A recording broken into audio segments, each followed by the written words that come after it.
Oh, beautiful. Yeah. Yeah. My hair is fucking horrible. I need to see a barber, but I'm not. All right, part two. You ready to roll? Ladies and gentlemen, welcome back. Wearing all black. Aloha! Here with JC and Jeff. We ain't no time for school today. Hitting bombs. Hey, watch this punch cut lob wedge. Replace your Marshalls with cart girls. They're better looking. They're serving drinks. Got to hit bombs off the tee. Phil talking about a guy taking a shit in the cut. Mahalo! That's what we did fireside with Phil. Fire the stick. Hit bomb and attack the pin. All right, ladies and gentlemen, welcome back to part two of the YouTube show on week 2 of our 3-part series. This is the Thursday edition. Okay, this is when we deep dive into the some of the great golf tournaments coming up in the in the week 1 of the PGA Tour. So Jeff, how are we doing today, man? I love the shirt, Nike Dry Fit with the Aloha Press logo, man. That's legit. Right.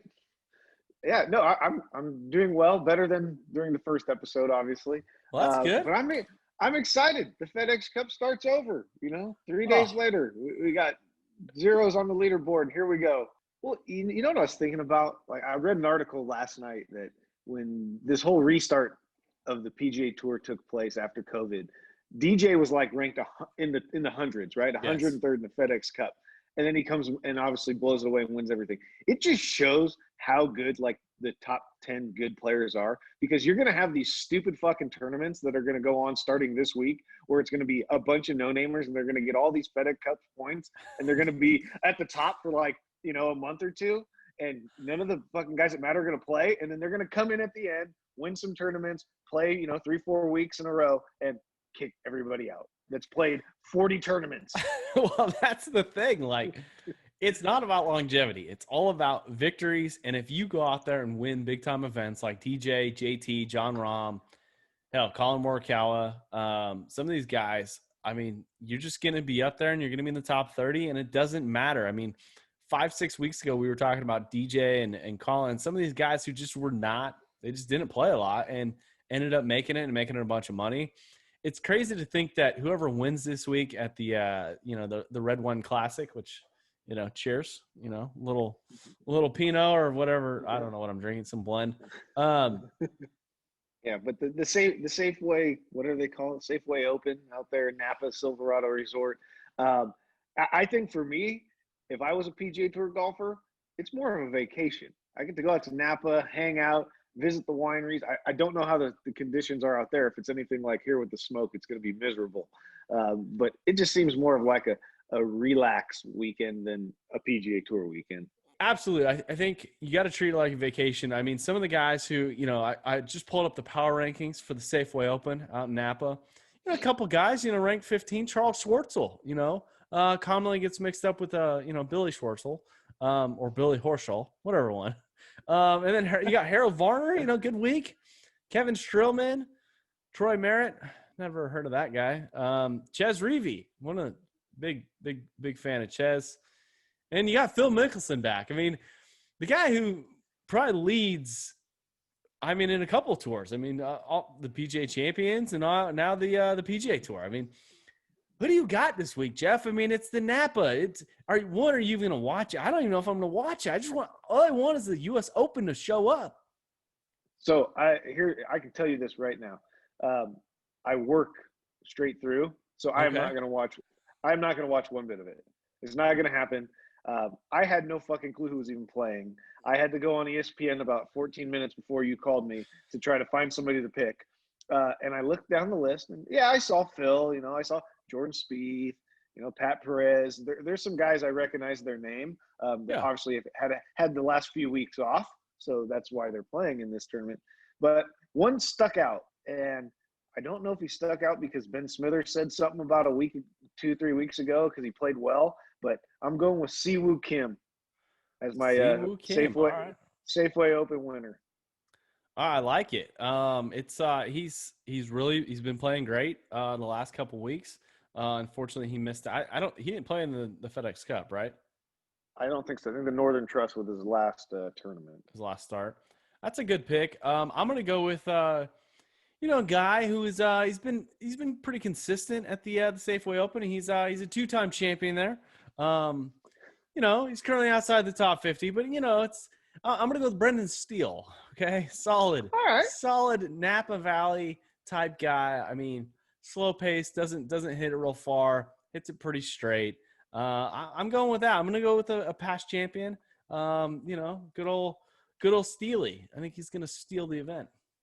Hey, that's a good pick. I got a side bet for you, Sure. and I'm gonna let you pick yes or no on this one. Okay.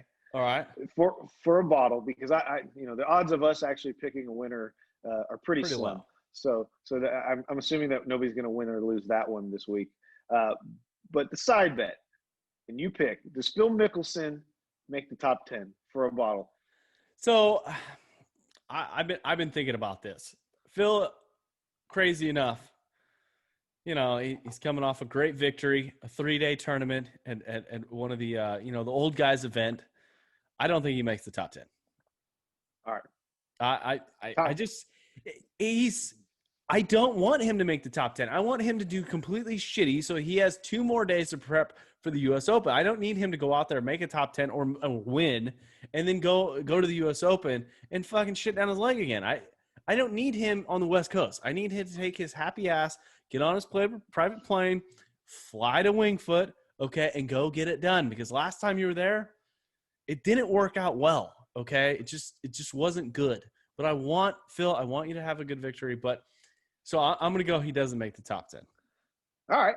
I'm in for a bottle. By the way, did you see his commercial for the U.S. Open, the Callaway commercial? I did. I saw it a couple times.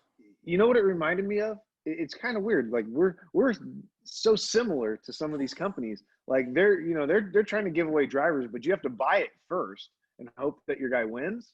You come to the fucking Aloha Press Classic, you pay $20 and you got a chance to win one.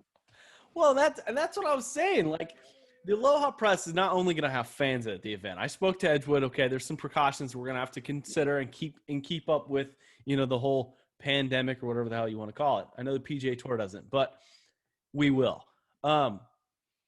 Phil's going out there and hawking drivers for Callaway, and we're just finding a generous sponsor who's going to give you an opportunity not only to have an opportunity to win it, but you also get the bragging rights of beating him.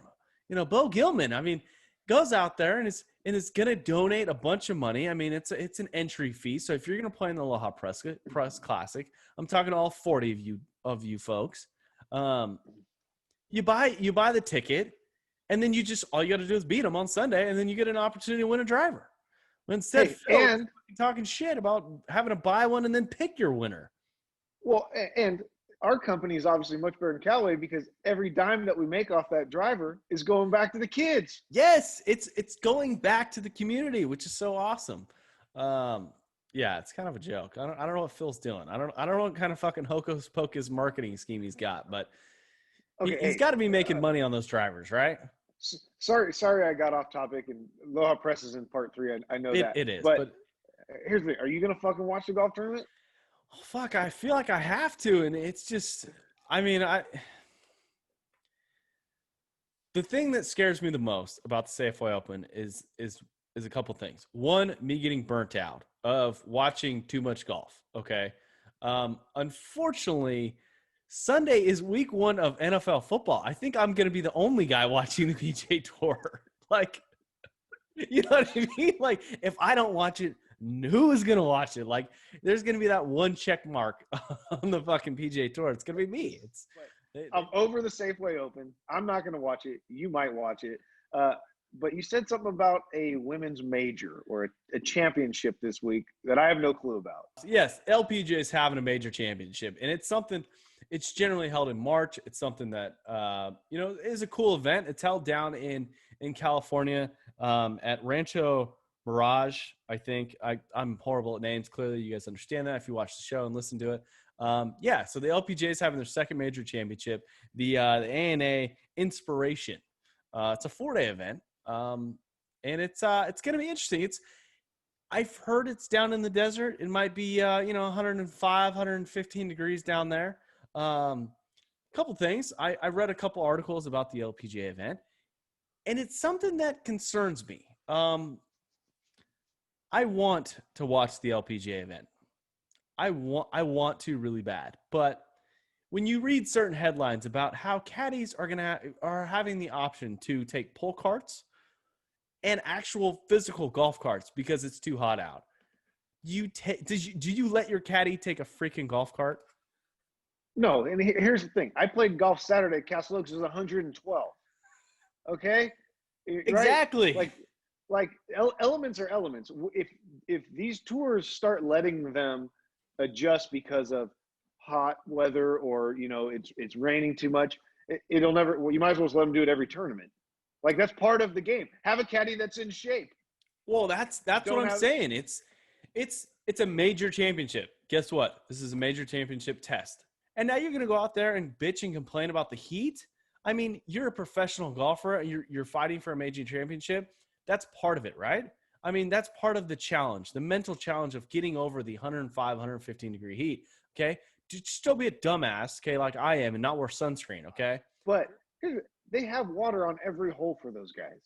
Exactly. It's not going to be that hard. It's not like you're waiting for the cart girl to come around once every 9 holes. Well, that's what I'm talking about. It's a major championship. Like what you need a golf cart? Really? And from what I remember of this particular golf course, it's not the most hilly golf course in the world. It's not like you're playing Augusta National 115 degrees where it's a freaking mountain and a fucking ski slope half the time you got to climb. It's a relatively flat golf course. And at the end, if you win, you get to jump into the fucking pond. What better motivation? I agree. I won't watch that tournament this week either. So we're 2 for 2. Okay. I don't know. I might have to put it on picture in picture. I don't even know if that fucking exists anymore on TVs, but the LPGA, I don't know. We'll see. They might make the cut. They might not, but a couple things in other golf news. Kevin Kisner came out and made some comments about the fanless events, and he said it's just a matter of time when these fanless events, essentially you're just going to start running out of money. And I think we agreed with his comments a couple weeks ago. The one particular golf tournament who is bringing fans back, which is kind of unique, is the PGA Champions Tour. And I know this podcast is not, it's getting now known for the fucking old man tour, because we've talked about it 2 weeks in a row, and I don't know how we got to stop it. But PGA Champions Tour are getting back fans in South Dakota. Jeff, I mean, is it too soon? Is it too soon for the old guys? Absolutely not. But you know what? If anybody needs fan money to keep their tour going, it's them, right? It's not like they have the biggest prize money and purses and everything. And if Phil's playing in Safeway instead of there, I mean, but at the same time, I mean, some of those guys are getting up there in age. I mean, and they're prime candidates for COVID. I mean, if you're worried, if the PGA Tour was really worried about, they might shut that down. I mean, I'd rather see it die than the players actually die, right? I mean, isn't that the goal, to stay alive? Well, obviously those guys aren't scared, so they're way more manly than the gentlemen out at the Safeway. Okay, they're way more manly than the caddies at the LPGA Major Championship this week. I tell you what, if they have fans this week and they show it on TV, I'll watch some of that one. Did they have any fans before then?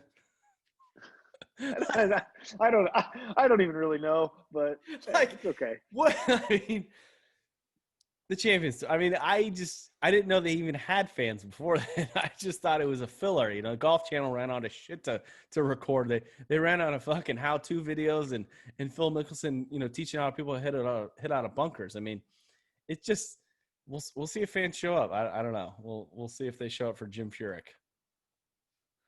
Well, it's going to be a great week in golf. I can't wait. I can't wait. It is. If you're going to miss a week in golf, this might be it, because the U.S. Open's coming up, and I can't wait to talk about that. Let's kick this freaking show. Listen, thanks for joining us on our beautiful Thursday, whenever you're watching this podcast, YouTube show. Really appreciate it.